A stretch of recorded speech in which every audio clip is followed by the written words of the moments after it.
Welcome back, you lovely faces, people. Well, as you can see right by here, the FTC chairman has warned major tech companies of censorship in the EU, DSA and UK Online Safety Act. And as you can see, it happened last month, where the chairman of the FTC sent letters to more than a dozen major tech companies. And the reason why is that the template letter published by him warned that foreign governments pose a threat to freedom of expression, data security, and encryption standards. Which to me, encryption standards is probably one of the most, which is very scary that the UK government want us to but basically lower encryption so they can just get information, which is absolutely scary. It really is. So, the FTC chairman noted that compliance with the requirements of non-US laws, such as the requirements in the EU, the Digital Service Act, and the UK Online Safety Act, may result in companies censoring content. The statement was made on the basis of an interim staff report by the committee of the US House of Representatives. The letter also specified, citing news articles, that the UK government, under the UK's Investigatory Powers Act, has made demands that company weaken their encryption measures to enable access to data by law enforcement. That there is very, very dangerous. That can't happen. Censorship is one of the things I'm 110% not a fan of. I hate censorship. And seeing that they want this to happen, it's like, come on, you can't do this. Apple, they refused the UK government access to their background refresh and all this kind of stuff. And the UK government was like, okay, we'll back off. So it's like, why do you need it? And they're just going to come out with one word of a line. The children. We must protect the children online. Even though the people who championed this act into being here, when they were asked if they would like to vote on opening up a brand new investigation into these horrible gangs that go around and do children, they said no. Yeah, his name's Peter Kyle, by the way. He's no longer the person in charge of online technology now. They actually got some woman who, again, she's too old and she has actually no idea what she needs to do in her role. She really does. But again, UK government, yay! But going back to this though, as you can see, the letter does express concerns that these actions may in turn expose Americans to increased surveillance by foreign governments and the risk of identity theft and fraud, which is exactly true. We have gone over this on the channel so many times. Let's just blow this up for us. The letter goes on to call out the potential that organizations will look to simplify their approach to compliance with laws and expected demands of foreign governments by adopting global policies. The FTC expressed further concerns that this may cause Americans to be subject to censorship and increased foreign surveillance in circumstances where it may not technically be required. Yeah, there's so many places around the world where we saw just recently with the UK government and Ofcom going after 4chan and Kiwi Farms. It's like, oh, you get people from the UK on your website, you must demand, we want all your stuff. And it's like, well, first of all, we're not actually operating in the UK.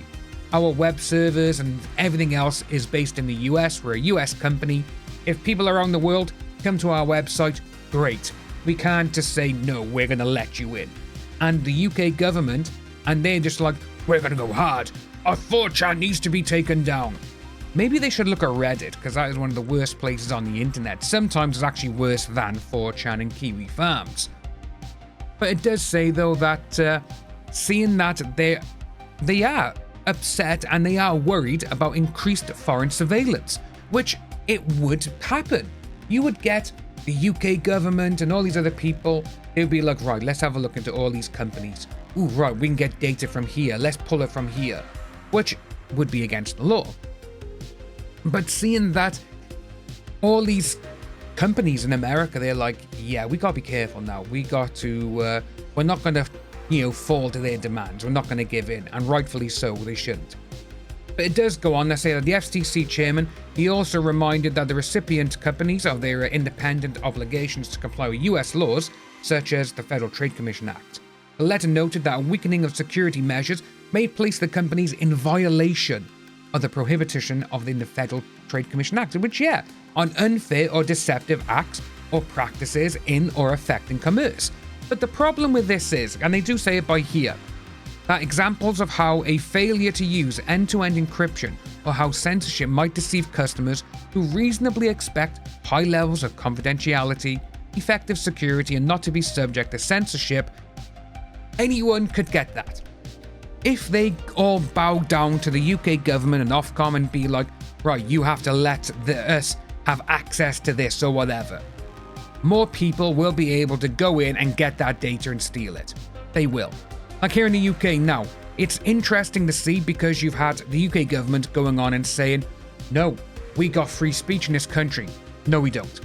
Another thing as well is they're going on saying, oh, all these users, we need your bank details, your passport, your driver's license, all this stuff. And they're like, oh no, it's all safe. But it's being given to third-party companies. What's going to happen with those? They're going to sell them on to other companies. We're going to get more phone calls from people that we don't want, and it's just going to escalate and escalate from there. But the FTC, they are warning American companies, and rightfully so. I am 100% behind them. And the UK Online Safety Act is one of the worst things, like I said before, that the UK government has put into practice. It's absolutely terrible. But, like I say, customers are reasonably expected. It's exactly true. What if they want to go on, a website? Again, it could be adult material, or they could be going on there looking to cheat on their spouse or whatever. And they could put their details in, their credit card details, their name, address, photo, whatever. And because if they did comply with the UK Online Safety Act, everything would be like, right, we got so much data, let's steal it and let's sell it on. That's what is going to happen. And they said at the top, it does run the risk of identity theft and fraud. It really does. Because people could all of a sudden, they could be going on a website, putting their details in, like I said, their driver's license, passport, whatever. So they got your home address, they got your name, your date of birth, everything, all your bank details. And they could be like, right, okay, let's make up all of this. All of a sudden, a person's in 100 grand of debt. That sort of thing. But it's absolutely despicable that they think that the UK can run the world by asking them, you need to do, we don't need so much encryption because we need access. No, sorry. And as you can see, though, it does say that recipients of the letter were invited by the FTC to discuss how they will meet their privacy and security commitments to American consumers and obligations under US law in the face of competing pressures from global regulators. Yeah, this is one of the worst things ever. And I still can't believe that we used to rule the world, the UK did, and seeing how we have gone from ruling the world to, oh my god, you said a bad name online, I'm going to get you arrested because you hurt my fifis. Yeah, literally gone from being the rulers of the entire world to little bitches sitting in the corner because someone misgendered you or anything like that online. You start crying and you go to the police. Come on. It still cracks me up because a lot of the people who grew up on South Park, Family Guy, and all that kind of humor now gets upset when someone calls them a bad word online. It's funny. I do think that's funny though, actually, as well, because it's like, wow, okay, but now someone says anything, you cry and you call the police. Absolutely ridiculous. It really is.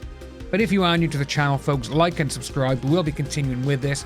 We do have a number of other videos coming out regarding the Online Safety Act, because we've got things where that VPN sales are up even more than last time. We also got experts who are poking holes in the UK Online Safety Act. And we also got that the Online Safety Act is unable to target misinformation, which, well, misinformation is going to be everywhere, especially if it's government regulated, mostly because like the BBC, that sort of thing. But let us know what you think about all this down below, folks. If you are new to the channel, like and subscribe. Like I said, my name is Dan, and I'll see you in the next video. Take care.